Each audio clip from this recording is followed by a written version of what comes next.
அனைவருக்கும் அஸ்ஸலாமு அலைக்கும். ஈரான் யுஎஸ் வார்னால உலகத்துடைய பொருளாதாரம் ரொம்ப பாதிப்பு ஏற்பட்டிருக்கு. அதே போல ஸ்டாக் மார்க்கெட்லயும் ரொம்ப பாதிப்பா இருக்கு. எவ்ரிடே ஸ்டாக்ஸ் உடைய பிரைஸ் ரொம்ப பிளக்சுவேஷன் ஆகிட்டு இருக்கு. இந்த வருஷம் ஜனவரியில நிப்டி 50 26,000ல ட்ரேட் ஆகிட்டு இருந்துச்சு.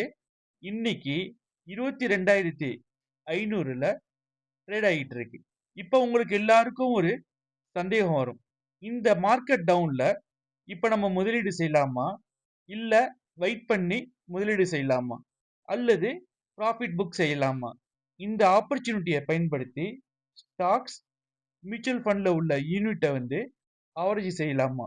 இப்படி உங்களுக்கு இருக்கக்கூடிய கேள்விக்கான பதில இந்த வீடியோல டீட்டெயிலா பார்க்கலாம்.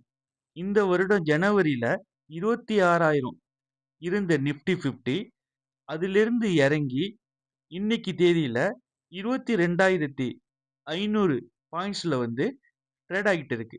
Year to date large cap எவ்வளவு கரெக்ஷன் ஆயிருக்குன்னு பார்ப்போம். Large cap -12.86%, mid cap -10.45%, small cap 11.42% down ஆயிருக்கு. இந்த ஆப்பர்ச்சுனிட்டியை பயன்படுத்தி இப்ப நம்ம இன்வெஸ்ட்மெண்ட் பண்ணலாமா, இல்ல இன்னும் மார்க்கெட் இறங்கினதும் இன்வெஸ்ட்மெண்ட் பண்றேன் அப்படின்னு இருந்தீங்கன்னாக்க கண்டிப்பா உங்களால இன்வெஸ்ட்மெண்ட் பண்ண முடியாது. காரணம் என்னன்னா, மார்க்கெட் இன்னும் இறங்குமா அப்படின்னா கண்டிப்பா இறங்கும். எவ்வளவு இறங்கும் யாருக்குமே தெரியாது. மார்க்கெட்டை யாராலையும் ப்ரெடிக்ட் பண்ண முடியாது. அதனால பாட்டம் அவுட்டை எக்ஸாக்ட்லியா கண்டுபிடிச்சு இன்வெஸ்ட்மெண்ட் பண்றதை விட குறைய நம்ம இன்வெஸ்ட்மெண்ட் பண்ணலாம். அதே போல ஸ்டாக் மார்க்கெட் ஏறவும் இன்வெஸ்ட்மெண்ட் பண்ணலாம்.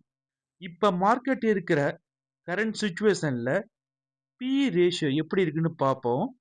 லார்ஜ் கேப்போடைய கரண்ட் பிஇ ரேஷியோ 19.62% ஆக பிஇ ரேஷியோ இருக்கு.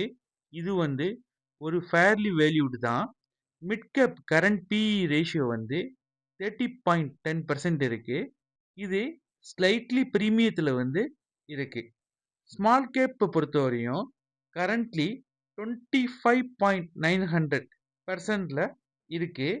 இது மாடரேட்லி வேல்யூடு. அதாவது லார்ஜ் கேப் ரொம்ப பிஇ ரேஷியோ அட்ராக்டிவா இருக்கு. மிட் கேப் கொஞ்சம் ஹை வேல்யூவா இருக்கு. ஸ்மால் கேப் மாடரேட்லி வேல்யூல இருக்கு. நீங்க இந்த ஆப்பர்ச்சுனிட்டியை பயன்படுத்தி ஸ்டாக் மார்க்கெட்ல அல்லது மியூச்சுவல் ஃபண்ட்ல இன்வெஸ்ட்மெண்ட் பண்ணலாம். நீங்க புதிய இன்வெஸ்டராக இருந்தாலும் அல்லது எக்ஸிஸ்டிங் இன்வெஸ்டராக இருந்தாலும் எப்படி இன்வெஸ்ட் பண்ணலாம் அப்படின்னு சொல்றேன். அது ஸ்டாக்கா இருந்தாலும் சரி, மியூச்சுவல் ஃபண்டா இருந்தாலும் சரி, எதுவாக இருந்தாலும் இன்வெஸ்ட்மெண்ட் பண்றதுக்கு கோல்டன் ஃபார்முலாவை பயன்படுத்தி ஸ்மார்ட்டா எப்படி இன்வெஸ்ட்மெண்ட் செய்யலாம்னு பார்ப்போம். உங்கள்கிட்ட லம்சமா ஒரு 1 lakh இருக்கு அப்படின்னா அதை 3 பாகமா பிரிச்சுக்கிட்டு முதல் பாகத்தை 33,000 இப்ப கரண்ட் லெவல்ல நீங்க ஸ்டாக்லயோ அல்லது மியூச்சுவல் ஃபண்ட்லயோ இன்வெஸ்ட்மெண்ட் பண்ணலாம்.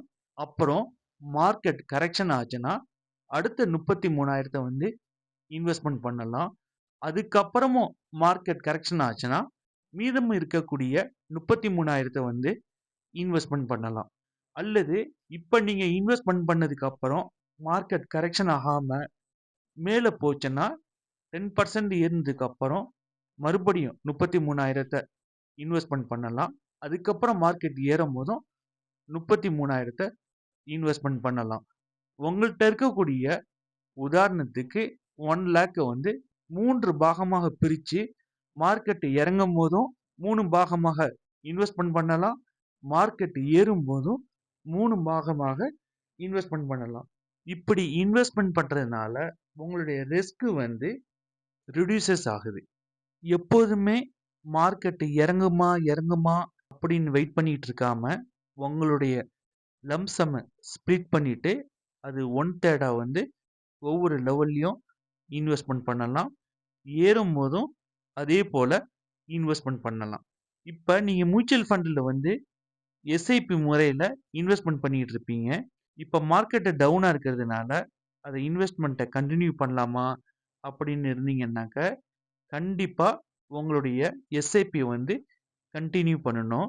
எஸ்ஐபில வந்து கிளஸ்டர் சிஸ்டமேட்டிக் இன்வெஸ்ட்மெண்ட் பிளான் அப்படின்னு ஒண்ணு இருக்கு. கிளஸ்டர் எஸ்ஐபி அப்படின்னா என்னன்னா, நீங்க ஒரு மியூச்சுவல் ஃபண்ட்ல எஸ்ஐபியாக ரூ. 1000 நீங்க இன்வெஸ்ட் பண்றதா இருந்தீங்கன்னாக்க, இந்த மாரி மார்க்கெட் டவுன்ல வந்து அடிஷனலா இன்னொரு ரூ. 1000 வந்து இன்வெஸ்ட்மெண்ட் பண்ணலாம். இப்படி பண்ணிட்டு இருக்கும்போது உங்களுக்கு நம்பர் ஆஃப் யூனிட் வந்து அதிகமாகும். அதே போல ருப்பீ காஸ்ட்டும் ஆவரேஜ் ஆகும். அதனால லம்சமாகவும் இருந்தாலும் சரி, சிஸ்டமேட்டிக் இன்வெஸ்ட்மெண்ட் பிளான் மூலியமாக இன்வெஸ்ட்மெண்ட் பண்ணிட்டு இருந்தாலும் சரி, மார்க்கெட்டு இறங்குனாலும், ஏறுனாலும் கீப் ஆன் இன்வெஸ்ட்மெண்ட் பண்றதுனால லாங் டெர்ம்ல உங்களுக்கு ஒரு நல்ல கார்பஸ வந்து கிரியேட் பண்ண முடியும். இதுவரையும் பார்த்தது உங்களுக்கு யூஸ்ஃபுல்லா இருக்கும். இதுல ஏதாவது டவுட் இருந்தா கமெண்ட் பாக்ஸ்ல கேளுங்க. அஸ்ஸலாமு அலைக்கும்.